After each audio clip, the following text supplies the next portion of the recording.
ओम नमः शिवाय। नमस्कार दोस्तों, अनुपमा भक्ति चैनल में आपका स्वागत है। क्या आपको पता है हमारे जो शिव हैं, भोलेनाथ हैं, वो सिर्फ इंडिया में ही नहीं है, वो दूसरे देश में भी हैं। उनकी मान्यता महत्व दूसरे देश के लोग भी मानते हैं। एक ऐसा ही देश है इंडोनेशिया। वहाँ की और भारत की धार्मिक समानता, दोनों देश भारतीय धर्म विशेषकर हिंदू धर्म का गहरा सांस्कृतिक प्रभाव है। इंडोनेशिया में रामायण और महाकाव्यों की कथाएं, नृत्य नाटकों, लोक कथाओं आदि का हिस्सा रहा है। संगीत में भी भारतीय शास्त्रीय संगीत का प्रभाव देखा जा सकता है इंडोनेशिया में। इसके अलावा दोनों देश के लोगों में विभिन्न संस्कृतियों के प्रति स्वीकारता और आपसी सम्मान की भावना देखी जा सकती है। धार्मिक और सांस्कृतिक प्रभाव भी ये दोनों के समान है। पहली शताब्दी में भारतीय व्यापारियों और विद्वानों के माध्यम से हिंदू धर्म इंडोनेशिया में आया और उसके देश की संस्कृति पर अमिट छाप छोड़ी। इंडोनेशिया के जावा और बाली द्वीपों पर कई प्राचीन हिंदू और बौद्ध मंदिर हैं, जिनमें जावा का माजापहित साम्राज्य विशेष रूप से महत्वपूर्ण रखता है। इंडोनेशिया में भगवान राम और रामायण जैसे भारतीय धर्म ग्रंथों की भी पूजा की जाती है और सम्मान किया जाता है। वहाँ हिंदू धर्म का अमिट छाप है। लोग कला संगीत में समानता है, भारतीय संस्कृति को प्रोत्साहन देते हैं, धार्मिक विविधता और सहनशीलता है। भारत और इंडोनेशिया के बीच धार्मिक समानता उनकी साझा ऐतिहासिक और सांस्कृतिक जुड़ाव से निहित है। इसमें भारतीय धर्म और संस्कृति का इंडोनेशिया पर गहरा प्रभाव पड़ा है। तो आज हम उसी से रिलेटिव बातें करेंगे। इंडोनेशिया में शिव की कहानी मुख्य रूप से जावा द्वीप पर स्थित प्रम्बानन मंदिर के संदर्भ में पाई जाती है। यहाँ शिव, ब्रह्मा और विष्णु को समर्पित प्राचीन मंदिर है, जिसका निर्माण 9वीं शताब्दी में किया गया था। प्रम्बानन के शिव मंदिर में भगवान शिव की विशाल प्रतिमा है और इसे पूरे परिसर में भगवान शिव, ब्रह्मा और विष्णु की पूजा की जाती है, जो हिंदू धर्म की उपस्थिति और प्रभाव को दर्शाता है। जैसा कि भारतीय व्यापारियों द्वारा लाई गई संस्कृति के माध्यम से दूसरे और चौथी शताब्दी में हुआ था। विश्व में एकमात्र इंडोनेशिया ऐसा देश है जहां भारतीय संस्कृति और सनातन धर्म का प्रभाव दुनिया के किसी भी अन्य देश से अधिक देखने को मिलता है। यहाँ हिंदू परंपराओं को काफी महत्व दिया गया है। यहाँ के 20,000 की करेंसी में भी आपको गणेश जी की फोटो के दर्शन होते हैं। इसके साथ यहाँ कई भव्य आकर्षक हिंदू देवी देवताओं के मंदिर भी हैं, जिनकी गिनती दुनिया के प्राचीनतम एवं श्रेष्ठ मंदिरों में से होता है। ऐसे ही अद्भुत मंदिरों की चर्चा आए दिन आते रहते हैं, न्यूज में, पेपर में आप देखेंगे। जावा द्वीप के मध्य में स्थित प्रम्बानन मंदिर त्रिदेव यानी भगवान शिव, विष्णु एवं ब्रह्मा जी को समर्पित। इस मंदिर को भी यूनेस्को द्वारा विश्व धरोहर घोषित किया जा चुका है। खास बात यह है कि यहाँ स्थापित त्रिदेवों के साथ ही उनके वाहनों के लिए भी अलग अलग से मंदिर बनाए गए हैं। उनकी पूजा अर्चना की जाती है। उनके वाहन के भी सिर्फ त्रिदेव के ही नहीं बने हैं, ब्रह्मा विष्णु महेश के ही मंदिर नहीं बने हैं। उनके जो वाहन हैं उनके भी अलग अलग से मंदिर बनाए गए हुए और सबकी पूजा होती है। सदियों पुराने एक हिंदू मंदिर की खोज में सालों पुराना शिवलिंग मिला है। बताया जाता है कि यह मंदिर जावा द्वीप पर स्थित है। इस शिवलिंग की खासियत है कि यह स्फटिक से बना है, जिसके अंदर कोई तरल पदार्थ द्रव्य भी मौजूद है। हैरानी की बात है कि सर्दियों से यह पदार्थ ऐसा ही है, सूखा नहीं है। स्थानीय लोग इस तरल पदार्थ को अमृत मानते हैं। हालांकि वैज्ञानिक इस बात की पुष्टि नहीं करते हैं और इस पर शोध चल रहा है कि यह पदार्थ है क्या। उसे समझने की कोशिश हमारे वैज्ञानिक लोग कर रहे हैं, पर वहाँ के स्थानीय लोग मानते हैं कि वो अमृत है। प्रम्बानंद शिव मंदिर को रोड़ो जोगड़ंग मंदिर के नाम से भी जानते हैं। माँ दुर्गा का भी महिषासुर मर्दनी वाली मूर्ति को राजकुमारी रोड़ो जोगड़न की मूर्ति मानकर उनकी पूजा करते हैं। रोड़ो का अर्थ होता है एक अविवाहित राजकुमारी जो कि अपने लोगों के लिए बहुत अच्छी हो, और वह जवानीज भाषा का शब्द है। इसीलिए राजकुमारी के अच्छे स्वभाव को देखकर उनके नाम के आगे रोड़ो जोड़ दिया गया। उसके बाद राजकुमारी जोगड़न का नाम रोड़ो जोगड़न पड़ गया। और महिषासुर का मर्दनी, जिसे हम दुर्गा बोलते हैं ना, वहाँ वो उस मूर्ति को रोड़ो जोगड़ंग मूर्ति बोलते हैं और उनकी पूजा करते हैं। तो भाषा अलग है पर समानता एक है। इसके पीछे की कहानी क्या है वो हम आप लोग से बता रहे हैं। कहानी ये है कि ये जावा शहर जो है भगवान शिव को समर्पित एक विशाल मंदिर है, जिसका नाम प्रवन शिव मंदिर भी है। ये 240 मंदिरों का एक विशाल समूह है, जिसमें सबसे बड़ा और मुख्य मंदिर भगवान शिव का है। भगवान शिव के इस मंदिर में एक जगह माँ दुर्गा महिषासुर मर्दिनी का रूप का मूर्ति रखी हुई है। यहाँ के स्थानीय लोग इस मूर्ति को राजकुमारी जोगड़ंग की मूर्ति और मंदिर को रोड़ो जोगड़ंग के नाम से भी जानते हैं। दरअसल इसके पीछे प्राचीन समय राजकुमारी रोड़ो जोगड़ंग का एवं राजकुमार वाडुंग वोडो वोशो की कहानी जुड़ी हुई है।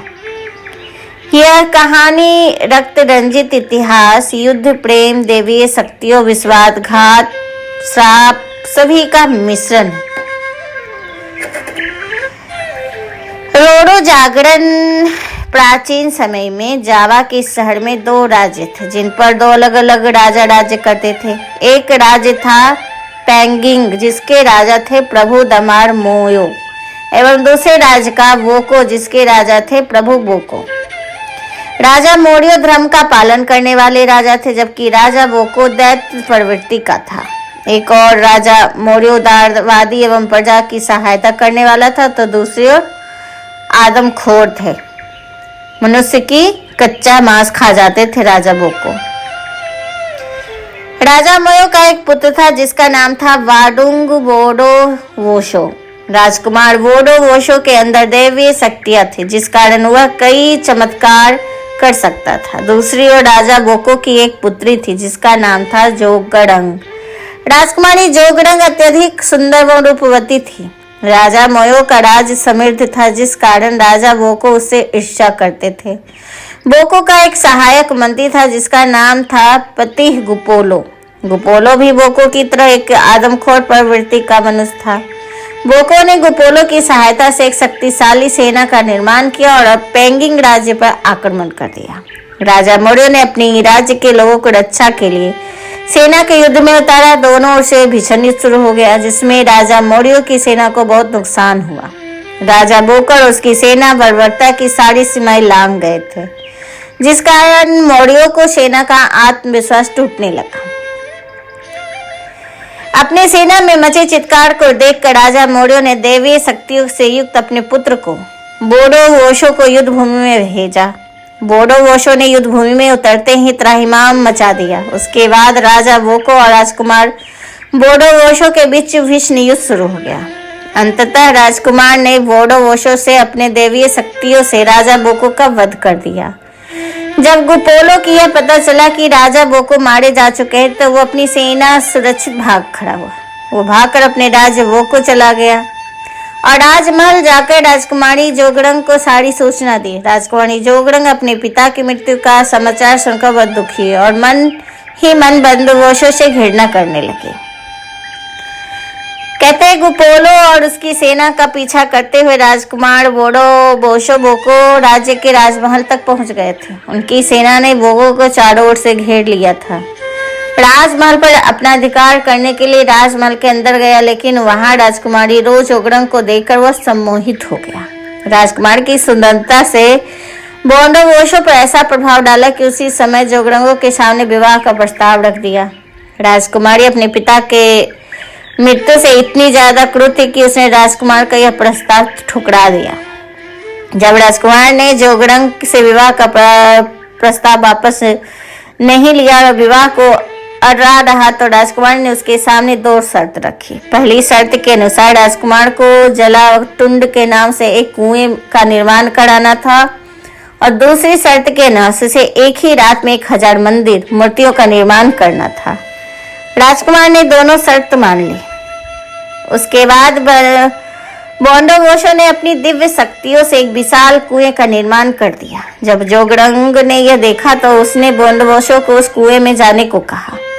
बोंडोबोशो राजकुमार के कहने पर उस कुएं में चला गया। ऊपर से राजकुमारी ने गुह पोल की सहायता से उस कुएं में भारी पत्थर डलवा दिए ताकि बोंडोबोशो उस कुएं में दबकर मर जाए, लेकिन बोंडोबोशो अपनी चमत्कारिक शक्तियों की सहायता से बच निकला और कुएं से बाहर आ गया। राजकुमारी के प्रेम में उसने इस छल को भुला दिया और दूसरी शर्त पूर्ण करने को चल दिया।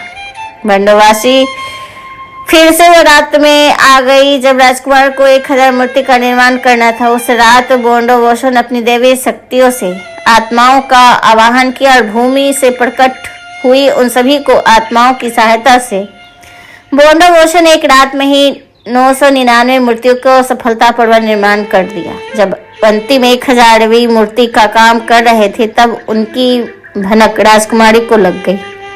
शर्त पूरी होने पर राजकुमारी से विवाह करने से बात से जोगरंग को भयभीत कर दिया। तब उसने अपनी सेविकाओं की सहायता से पूर्व दिशा में चावल के खेतों में आग लगा दी।